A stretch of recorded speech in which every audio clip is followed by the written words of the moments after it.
मनसे अध्यक्ष राज ठाकरे, शिवसेना उद्धव बाळासाहेब ठाकरे पक्षाचे पक्षप्रमुख उद्धव ठाकरे, राष्ट्रवादी काँग्रेस शरदचंद्र पवार पक्षाचे प्रदेशाध्यक्ष आणि इतर महत्त्वाचे नेते, काँग्रेसचे महत्त्वाचे नेते, शेकाप नेते जयंत पाटील आणि विरोधी पक्षात असणारे इतर सहयोगी पक्षांचे महत्त्वाचे नेते या सर्व पक्षीय नेत्यांच्या शिष्टमंडळानं आज निवडणूक आयोगाच्या अधिकाऱ्यांची सलग दुसऱ्या दिवशी भेट घेतली। खरं तर काल शरद पवार सुद्धा या बैठकीसाठी उपस्थित होते आणि काल पहिल्या दिवसात जी महत्त्वाची चर्चा झाली त्याचा तपशीलवार आम्ही काल सांगितला, पण आज खरं तर दुसऱ्या दिवशी जी बैठक होती ती सुद्धा अत्यंत महत्त्वाची होती, कारण आगामी निवडणुका येऊ घातल्यात। म्हणजे स्थानिक स्वराज्य संस्थांच्या निवडणुका आहेत, जिल्हा परिषदा, नगरपंचायती, नगरपालिका आणि मग महानगरपालिका। त्यामुळे या महापालिका निवडणुकांच्या पार्श्वभूमीवर खरं तर विरोधी पक्ष हा आतापासूनच सतर्क झालेला दिसतोय।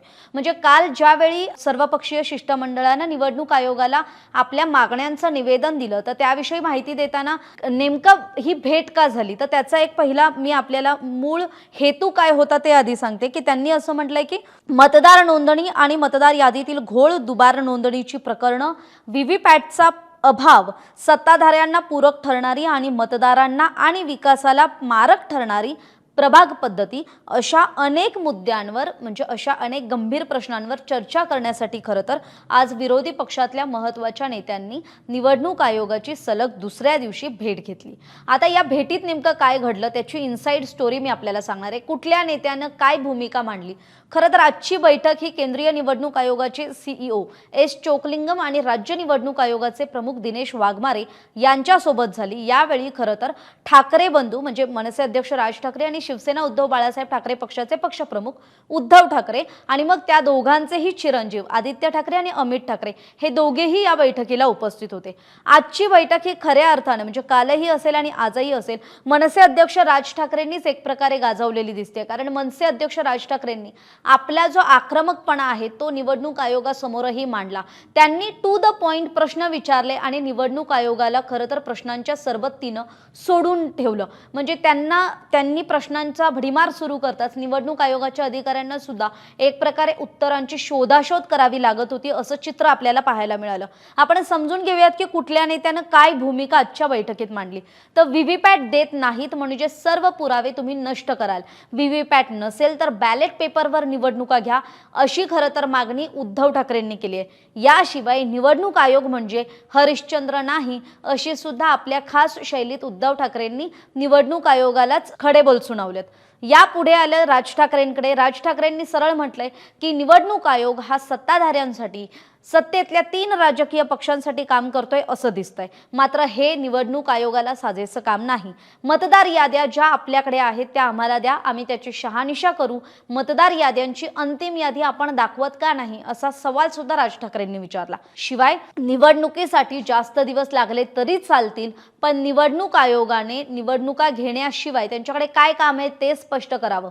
उशीर लागला तरी बॅलेट पेपरवरच निवडणुका घ्या।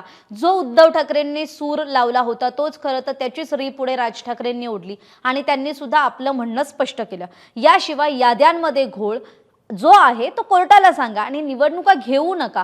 जोपर्यंत एकमत होत नाही तोपर्यंत निवडणुकीचा कार्यक्रम रद्द करा अशी आक्रमक भूमिका सुद्धा राज ठाकरेंनी आजच्या बैठकीत मांडली।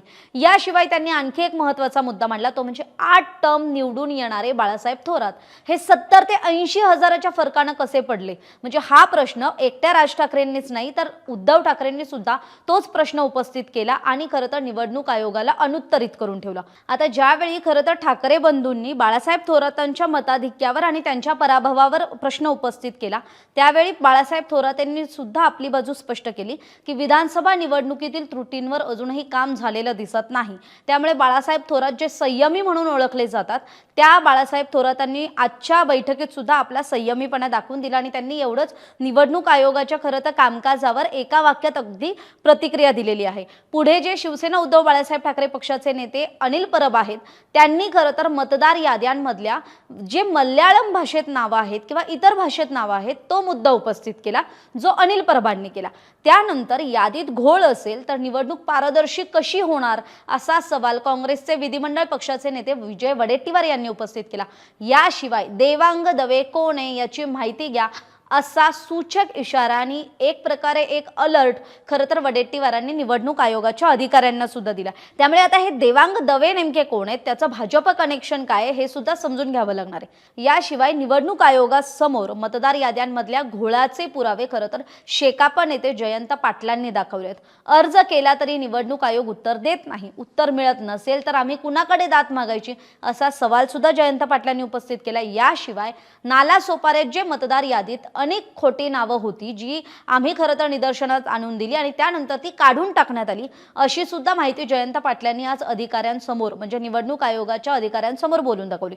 त्यामुळे खरं तर जयंत पाटलांच्या याच मागणीचा पुढे सूर जो होता तो उद्धव ठाकरेंनी धरला आणि मग जर निवडणूक आयोग नेत्यांच्या अर्जांना पत्रांना उत्तर देत नसेल तर मग आम्ही कुणाकडे न्याय मागायचा, कुणाकडे दाद मागायची असा सवाल खरं तर उद्धव ठाकरेंनी उपस्थित केला। आता उद्धव ठाकरेंविषयी सांगायचं झालं तर उद्धव ठाकरे हे राज्याचे माजी मुख्यमंत्री राहिलेले आहेत। त्यामुळे ज्यावेळी एखादा माजी मुख्यमंत्री निवडणूक आयोगाच्या कामकाजावर सवाल उपस्थित करतो त्यामुळे त्यालाही महत्त्व मिळतं आणि ती गोष्ट खरं तर निवडणूक आयोगाला सुद्धा जागी करणारी आहे असं आपण म्हणू शकतो। पुढचा मुद्दा येतो तो म्हणजे जितेंद्र आव्हाडांचा। ठाण्यात एका पक्षाला पाहिजे अशी वॉर्ड रचना करण्यात आली आहे असा आरोप जितेंद्र आव्हाडांनी केला। त्यामुळे त्यांनी नाव न घेता एकनाथ शिंदेंच्या शिवसेनेवर निशाणा साधल्याचं बोललं जात आहे। तुमची यंत्रणाच सज्ज नाहीये मग तुम्ही निवडणुका कशाला घेता असा सवाल सुद्धा जितेंद्र आव्हाडांनी उपस्थित केला। त्यामुळे ओव्हरऑल आजच्या सर्वपक्षीय नेत्यांच्या शिष्टमंडळानं एकूणच निवडणूक आयोगाच्या कारभारावर कामकाजावर सवाल उपस्थित केलेत आणि मग त्यावर निवडणूक आयोगाला ज्यावेळी स्पष्टीकरण देण्याची वेळ आली त्यावेळी त्यांनी अवघ्या 4-5 मुद्द्यांमध्ये आपलं स्पष्टीकरण म्हटलंय। आता निवडणूक आयोगाने स्पष्टीकरण काय दिलंय तर पहिली गोष्ट म्हणजे आम्ही जुनीच यादी अजूनही निवडणुकीसाठी वापरत आहोत। दुसरी गोष्ट म्हणजे 1 जुलै ही तारीख मतदार यादीसाठी निश्चित झालेली होती। तिसरी गोष्ट म्हणजे नवी यादी बनवणं हे आमच्या अधिकारात येत नाही। चौथा मुद्दा म्हणजे नव्या यादीतील बदलांचा आम्हाला अधिकार नाही असं निवडणूक आयोगाच्या अधिकाऱ्यांनी म्हटलंय। आणि पाचवा महत्त्वाचा मुद्दा म्हणजे मतदार यादीतील बदल हे आमच्या कार्यकक्षेत येत नाहीत असं सुद्धा निवडणूक आयोगाने स्पष्ट केलेलं आहे। त्यामुळे ओव्हरऑल आजच्या बैठकीतून काय निष्पन्न झालंय तर नेत्यांनी आपली जी भूमिका आहे किंवा आगामी स्थानिक स्वराज्य संस्थांच्या निवडणुका महापालिका निवडणुका हे पाहता विरोधी पक्ष हा काहीसा अलर्ट मोडवर आलेला आहे आणि काहीसा निवडणुकीचा निकाल आपल्या बाजूने कसा लागत नाही या दृष्टीने खरं तर हातपाय चालवताना दिसतोय। म्हणजे एक प्रकारे ते चर्चेतून असेल किंवा एक प्रकारे आक्रमक भूमिका मांडून असेल कुठेतरी हालचालींनी वेग धरलाय। जे विरोधी पक्ष आजपर्यंत खरं तर हा मुद्दा येईपर्यंत एकत्र आले नव्हते ते मात्र आता मतदार यादीतील घोळ असेल व्हीव्हीपॅटचा अभाव असेल या सगळ्या मुद्द्यांवरून एकत्र आलेत आणि मुंबईत मागील 2 दिवसांपासून त्यांनी खरं तर निवडणूक आयोगाला धारेवर धरलेला आहे। त्यामुळे आता यापुढे नेमक्या काय घडामोडी घडतायत खरं तर वंचित बहुजन आघाडीचे जे नेते प्रकाश आंबेडकर यांनी मात्र आजच्या ज्या शिष्टमंडळांनी निवडणूक आयोगाच्या बैठकीवर ज्यावेळी त्यांना प्रतिक्रिया विचारण्यात आली त्यावेळी त्यांनी एवढंच म्हटलंय की या बैठकीतून काहीही निष्पन्न होणार नाही, या बैठकीतून काहीही हाती लागणार नाही। त्यामुळे ओव्हरऑल आपल्याला हे बघावं लागणार आहे येत्या निवडणुकांमध्ये की विरोधकांनी जे प्रश्न उपस्थित केलेत निवडणूक आयोगाच्या अधिकाऱ्यांसमोर ते प्रश्न निवडणूक आयोगाकडून मार्गी लावले जातात का, त्याचं समाधान केलं जातं का हे आपल्याला पाहावं लागणार आहे। तरी विरोधकांनी मांडलेल्या भूमिकेविषयी आपल्याला काय वाटतंय आपली मतं कमेंट करून जरूर सांगा। तुर्तास इथेच थांबूयात, तोपर्यंत पाहत रहा सकाळ। महाराष्ट्रातील सर्व बातम्यांचे विश्वासार्ह व्यासपीठ सकाळच्या सर्व सोशल मीडिया प्लॅटफॉर्मला लाईक, फॉलो आणि सबस्क्राईब करा।